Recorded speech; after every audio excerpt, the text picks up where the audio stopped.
Good morning, everybody. How are you? We are day 3 and day 4 of our Every Bit Counts challenge. And I've already got my pot here. I have my scale out and I have some items. And believe it or not, I'm actually preserving things from last year's garden that I need to get to. And this is just a great opportunity to do it, to make room for the new things. So I want to just, stress enough that it doesn't matter how much you have to preserve. If you're preserving something, putting it either in your freezer, in your pantry, however you decide to do it, whether you're canning, dehydrating, freezing, it doesn't matter. It's really just about being able to put food in your kitchen, in your home for your family to help feed them through some of the cold months and help save money. That's really what it's about, right? I love to do it. It's one of my favorite things to do. I have a great passion for it, and I just want to continue to learn more and preserve as much as possible. So one of the reasons why I do the Every Bit Count challenge is, one, not just to fill my pantry and my freezers, but it also challenges me to, in my kitchen, to come up with different recipes and how can I save whatever I'm harvesting, and what way new can I learn how to do it. So enough of that being said. So let's move on. So what I'm doing today is I have a bunch of tomatillos that I froze from last year. And guys, a ton of jalapenos and even some habaneros.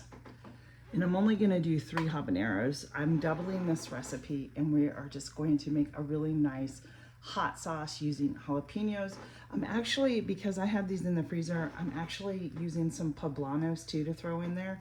So we're gonna do some poblanos and jalapenos and tomatillos and habanero peppers to make this hot sauce. And I wanted to bring you along. So let's get going, friends. All right, friends, what I did is I took all the tops off the peppers, and I did wear gloves, and I stuck them in a heavy bottom pan. Then I added some garlic that I had dehydrated, and I just threw a bunch in there. I'll leave a recipe in the description if I can remember. And now what I'm getting ready to do is I'm actually gonna be cutting up some onion, and I thought, well, I'm doubling the recipe, so this is going to be a full onion I'm going to use, because it says for a small onion, and since I'm doubling it, I'm just going to use the whole onion. So we're just going to chop this up. I got some of my other things together that I needed: the vinegar, the sugar, the salt, and we're going to get to cutting these tomatoes up. So the first thing I like to do to cut my tomatoes is I just come in like so and just kind of give it a little pre-dice here. It doesn't have to be perfect because it is going to get all blended up, so I'm not really too worried about it. So you don't have to do this, but I'll just go ahead and chop it up and be done with it and get it done, right? You can leave it big chunks, like I said, because it's going to be blended together. So we're just going to dump that in there. And for this onion, we're going to chop too. Give it a nice rough chop. Put it in the pan.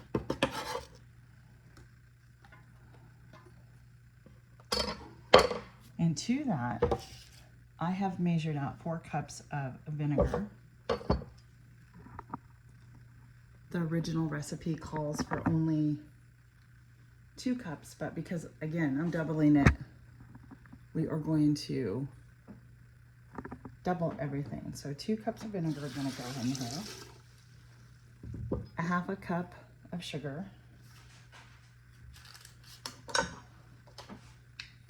2 teaspoons of salt. This is Redmond's real salt.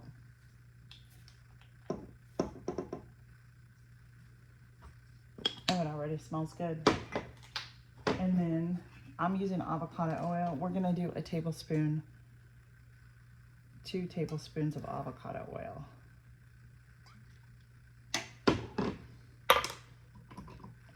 And I'm gonna put that on medium-high heat. We're gonna bring to a boil. Let me get my, until everything is nice and soft and combined together. And when we're ready for our tomatoes, I will let you know, and I will bring you back for those next steps, friends. All right, well, this is done. I'm gonna take my mixture of peppers, onions, eggs, everything that I chopped. We're gonna put it in the blender and we're gonna blend it all up, and I'll take you along. But well, friends, I've got this all hooked up. This is my Bosch blender, and we are gonna use this for the first time. I've never used it, but it should be powerful enough. So now I'm really just gonna take all of this, and I'm gonna work in batches because I know this isn't gonna hold everything. And we're gonna blend it up really good. And then I'll show you how we're gonna strain it. I got my bowl out. I think that's enough for now. I have my mesh sieve out with a bowl. I'm gonna blend this up and show you what we do. That was one of the easiest things to do. This machine is awesome. So I'm gonna pour this in and continue to strain, get all the seeds and pulp. It's gonna take me a while. There's a lot in here. And I had to start over because my mesh sieve fell. So I had to start all over. So basically I'm just gonna, I took a spatula here, a rubber spatula, and you can see the thickness of the pulp and everything. So I'm just gonna let it sit. Come over here and stir just a little bit.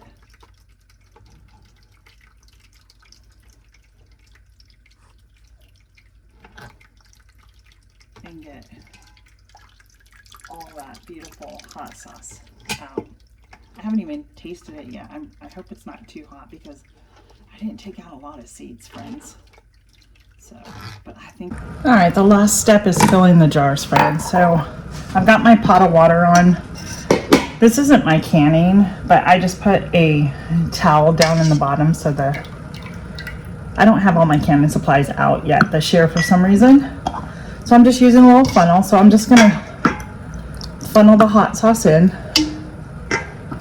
and we are gonna fill it up. Give it about an inch headspace or so. That works. Probably could have more there. I like the wide mouth jars. It's easier to fill.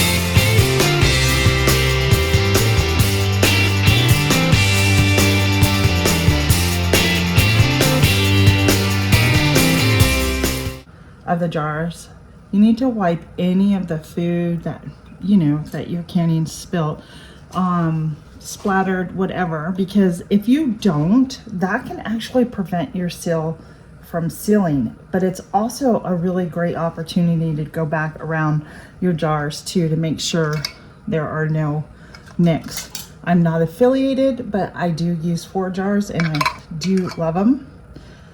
They do have a great seal rate. I have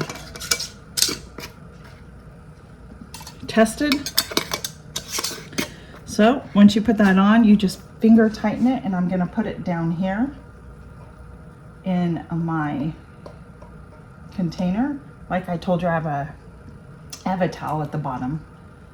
Never put the jars down to the bottom. I've had them break on me. And I need to get one more top. So basically, once I get this last jar in, bring it up to a boil, start counting the process. Then is 20 minutes from the time it starts boiling.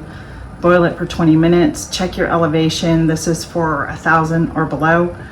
Check your elevation to see where you're at and your altitude. That way you'll know exactly how much time you will need to process this. So again, that is it. That's all you need to do. Once you have boiled them, let them just sit for a few minutes, then pull them out. Let them sit on the counter on a towel, undisturbed, for like 24 hours. And then tomorrow you can remove the ring. So anyhow, all right, that's it. That finishes day 3. Yeah, day 3 of the Every Bit Counts challenge. And we'll see you on the next one, friends. Bye.